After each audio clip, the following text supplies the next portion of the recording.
Hello everyone, welcome back to our channel. Shri Guru చరిత్రలో ఉన్నటువంటి అధ్యాయం 26 గురించి తెలుసుకుందామండి. మనం 25 వరకు కంప్లీట్ చేసుకున్నాం కదా. ఇప్పుడు 26. శ్రీ గణేశాయ నమః, శ్రీ సరస్వత్యాయ నమః, శ్రీ గురుభ్యో నమః. అయితే నామధారకుడు పట్టరాని ఉత్సాహంతో స్వామిని అడుగుతున్నటువంటి సందర్భం అండి. స్వామి, శ్రీగురుడు విద్యావంతులైన ఆ మూర్ఖులను ఎలా సమాధానం ఇచ్చారు అని అడుగుతున్నారు. మనం తెలుసుకున్నాం కదండి, వాళ్ళు బ్రాహ్మణులు వచ్చేసి జయపత్రాలు ఇవ్వమని ఆ స్వామిని, ఆ పూజారిని, వాళ్ళిద్దరిని ఇబ్బంది పెడుతున్నటువంటి సందర్భంలో ఆ మూర్ఖులకు ఈయన ఎలా సమాధానం ఇచ్చారు అనేటువంటి సమాధానాన్ని ఆ స్వామి నుంచి ఈయన నామధారకుడు ఎక్స్పెక్ట్ చేస్తున్నాడు అన్నట్టు. అప్పుడు అలా అడిగినప్పుడు అందుకు సిద్ధముని ఇలా చెప్పారు. శ్రీగురుడు కొంచెము తీవ్రమైన కంఠంతో ఆ మూఢులకిలా బోధించారు. నాయనలారా, మీరు ఈ విధంగా మాట్లాడము దుస్సాహసమే అవుతుంది కదా. ఎవరైనా వేద విధుల మనుకోవడము దురహంకారమే అవుతుంది. వేదాల లక్ష్యము పరమార్థమే కానీ ధనము, కీర్తి, అహంకారము కావు కదా. సమాదర్శనమే పండిత లక్షణము. నిజానికి వేదాలను సంపూర్ణంగా తెలుసుకున్న వారెవరూ లేరు. వేదము అద్యంతరహితము, అపారము. దానిని పూర్తిగా తెలుసుకోవడం బ్రహ్మదేవునికే సాధ్యపడలేదు. చూసారా, అసలు బ్రహ్మదేవునికే సాధ్యం పడలేదు. మీరు ఎలా తెలుసుకున్నారు అని వాళ్ళని ప్రశ్నిస్తున్నటువంటి సందర్భం అండి. పూర్వం భరద్వాజ మహర్షి వేదాన్ని సంపూర్ణంగా అధ్యయనం చేయాలని అనుకున్నాడు. ఆ బ్రహ్మచర్యం అవలంబించి బ్రహ్మదేవుని వరంతో 3 సార్లు దీర్ఘాయువు పొందాడు. ఒక్కసారి కాదు, 3 సార్లు అండి. భరద్వాజ మహర్షి 3 సార్లు దీర్ఘాయువును పొంది 4 యుగాలు 5,000 సార్లు పునరావృతమైతే బ్రహ్మకొక పగలు. మీరు ఒక్కసారి ఈ సెంటెన్స్ని ఒక్కసారి రివైజ్ చేసుకోండి. 4 యుగాలు 5,000 సార్లు పునరావృతమైతే బ్రహ్మకొక పగలు అంట. మరి మనకు అటువంటి పూర్వం భరద్వాజ మహర్షి బ్రహ్మచర్యంతో 3 బ్రహ్మ దివసాలు గురువు వద్ద వేదం నేర్వడానికి చాలక తపస్సు చేస్తే బ్రహ్మ సాక్షాత్కరించి వేదం పూర్తిగా నాకే తెలియదు, నీకు వేదరాశిని చూపుతాను చూడు అని చెప్పి కోటి సూర్యుల కాంతితో వెలిగిపోతున్న మేరు పర్వతాల వంటి అపారమైన వేదరాశులను ఆయనకు చూపించాడు. భరద్వాజుడు అది చూసి భయపడి, అయ్యో, నేను ఇంతకాలం పఠించిన వేదమంతా కలిసి ఇందులో ఒక పిడికడైనా లేదే.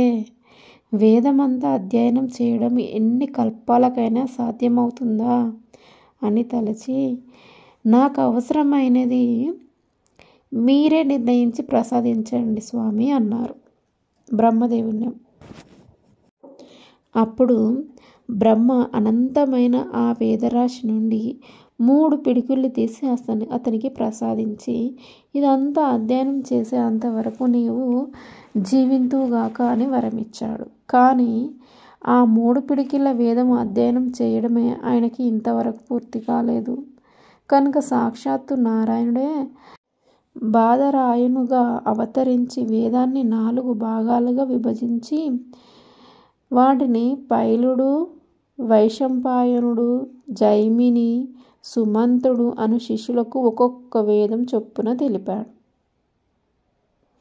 వారు కల్పాంతం వరకు అభ్యసించి కూడా వాటిని పూర్తిగా తెలుసుకోలేకపోయారు. అటువంటప్పుడు అల్పాయుష్కులైన మీరు 4 వేదాలు సంపూర్ణంగా అధ్యయనం చేశామనడం ఎంత తెలివి తక్కువతనం అని వాళ్లకు ఇదంతా ఆ స్వామి చెప్తున్నటువంటి సందర్భం అండి. వేదమంతా నేర్వగలడము ఏ ఒక్కరికి సాధ్యం కాదు. కనుకనే వ్యాసుడు దానిని 4 భాగాలుగా విభజించాడు. ఋగ్వేదాన్ని పైలుడనే శిష్యునికి బోధించి దానిని ధ్యానించడానికై దానిని గురించి ఇలా చెప్పాడు. ఋగ్వేదాన్ని ఉపవేదం ఆయుర్వేదము. ఋగ్వేదానికి ఉపవేదము ఆయుర్వేదం. ఆత్రేయస గోత్రము, గాయత్రి ఛందము. ఋగ్వేదానికి ఆదిదేవత బ్రహ్మ. ఎర్రని వర్ణము, తామరేకుల వంటి కళ్ళు, సుస్పష్టమైనటువంటి కంఠము, గిరజాల జుట్టు, వంక మీసము కలిగి 2 మూరల పొడవైన దేహం కలిగి ఉంటాడు. నీవు ఆ రూపాన్ని ధ్యానించు. దీనిలో చర్చ, శ్రావకము, చర్చకము, శ్రవణీయపారము, క్రమాపారము, జటా రథక్రమము, దండక్రమము అనే భాగాలున్నాయి. ఈ క్రమం ప్రకారమే దానిని పారాయణం చేయాలి. ఈ వేదానికి అశ్వాలయని, సంఖ్యాయని, శకాల, భాస్కల, మండుకేయులనే 5 శాఖలున్నాయి. వాటిని ఆనాడు వ్యాసుడు పైలునికి చెప్పాడు.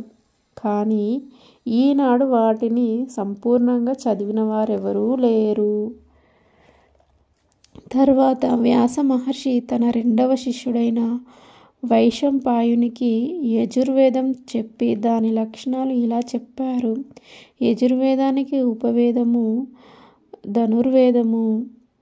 వీది భరద్వాజస గోత్రము, త్రిష్టుష్ ఛందస్సు. దీనికి రుద్రుడు ఆదిదేవత. సన్నగా ఉండి చేతిలో కపాలం ధరించి సుమారు 5 మూరలు పొడవు ఉన్న తామ్రవర్ణ శరీరం కలిగి ఉంటాడు. దీనికి గల 85 శాఖలలో ఇప్పుడు 18 మాత్రమే మిగిలి ఉన్నాయి. యజుర్వేదము యజ్ఞ విధానాన్ని విశ్లేషించి వివరిస్తుంది. మంత్ర బ్రహ్మణ సహిత అనేది దీనికి మూలము. ప్రతి పదము, అనుపదము, ఛందస్సు, భాష, ధర్మము, మీమాంస, న్యాయము, తర్కము అనే 8 దీనికి ఉపాంగాలు. శిక్ష, కల్పము, వ్యాకరణము, నిరుక్తము, ఛందస్సు, జ్యోతిష్యము అనే 6 అంగాలు దీనికున్నాయి. ఇంత విస్తారమైన ఈ యజుర్వేదాన్ని వైశంపాయనునికి వివరించి చెప్పి వేదవ్యాసుడు 3వ శిష్యుడైన జమినికి సామవేదాన్ని ఇలా వివరించాడు. దీనికి ఉపవేదము గాంధర్వము. విష్ణువు ఆదిదేవత. జగతి ఛందస్సు, కశ్యప గోత్రము. దీని ధ్యేయమూర్తి మెడలో పూలదండ, మూలకు తెల్లని వస్త్రము, చర్మము, దండము ధరించి 6 మూరల పొడవు కలిగి ఉంటాడు. ఆయన శరీరాఛాయ తెలుపు. శమము, దమము మొదలైన దేవి సంపదలు గలవాడు. సామవేదానికి 1000 శాఖలున్నాయి. ఇట్టి సామవేదాన్ని పూర్తిగా పఠించిన వారెవరూ లేరు.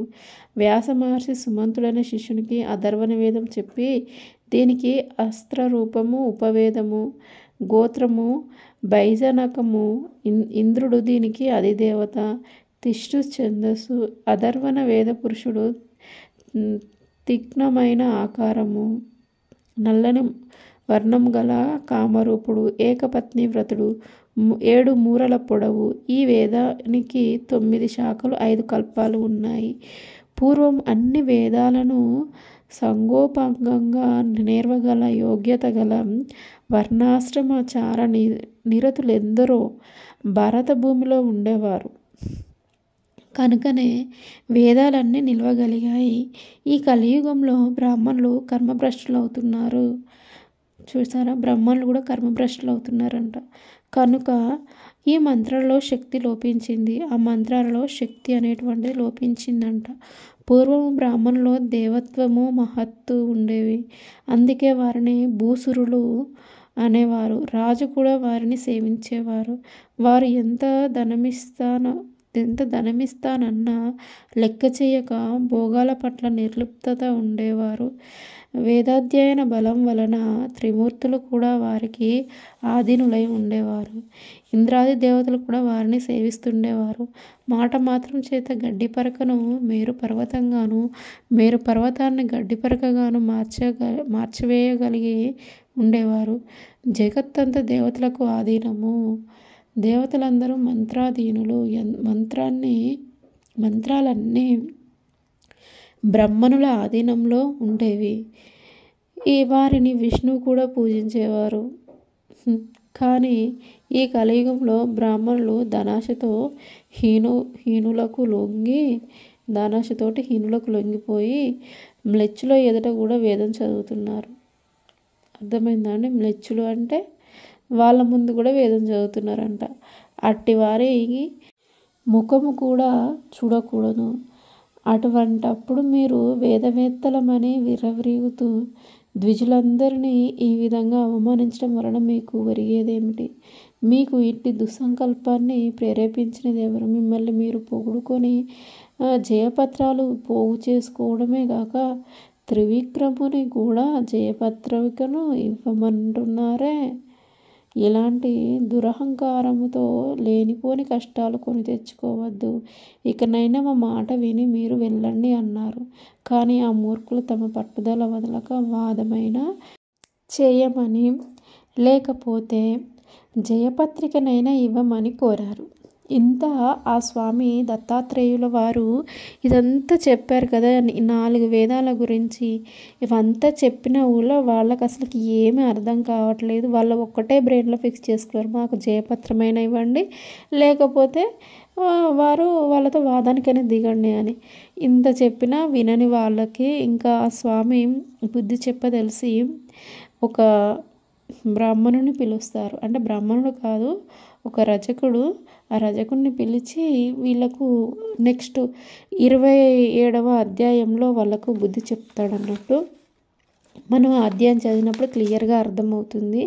ఇన్ని వేదాల గురించి ఇదంతా చెప్పినప్పుడు చెప్పేది సాక్షాత్తు పరమేశ్వరుడైనటువంటి దత్తాత్రేయ స్వామి, ఆ విష్ణుమూర్తి స్వరూపం, ఆ బ్రహ్మస్వరూపం అని వాళ్ళు గుర్తించలేకపోయారు. వాళ్ళు దానికి తగిన ఫలితాన్ని నెక్స్ట్ అధ్యాయంలో వాళ్ళు అనుభవిస్తారు. నెక్స్ట్ అధ్యాయం గురించి మనం తెలుసుకుందాము నెక్స్ట్ వీడియోలో. శ్రీ దత్తాయ గురవే నమః. శ్రీ శ్రీపాద శ్రీవల్లభాయ నమః. శ్రీ నరసింహ సరస్వత్యాయ నమః. Thank you.